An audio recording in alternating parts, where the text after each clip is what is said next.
यो 200 रुपियाँवाला देखाउ त नानी कस्तो छ यो 200 रुपियाँवाला यो फिक्स रेट हो कि तिम्रो बार्गेनिङ हुन्छ कान्छु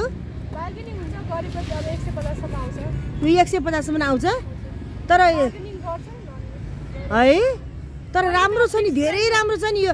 150 मा त नआउने हो नि वास्तवमा है तिम्रो चाहिँ अब नयाँ नयाँ व्यापार भएर यस्तो गरिरहेछ है नानी यो कस्तो राम्रो राम्रो छ देखाउ त नानी 100 रुपियाँ कस्तो छ देखाउ त नानु 100 रुपियाँ त्यस्तो छ हैन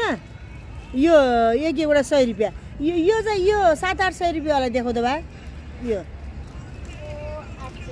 800 को आहा कति राम्रो हो अनि यिनी यो कतिको यो ब्याग सहित दिन यो कतिको कति हो नि गाइस 1000 रुपियाँ हैन कति राम्रो हो के नानु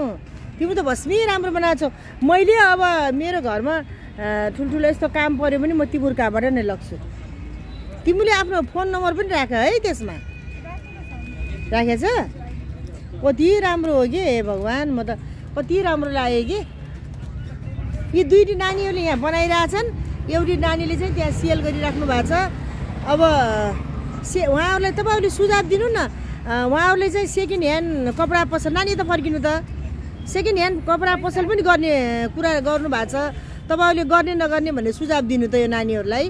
सेकेन्ड ह्यान्ड कपडाको पसलहरू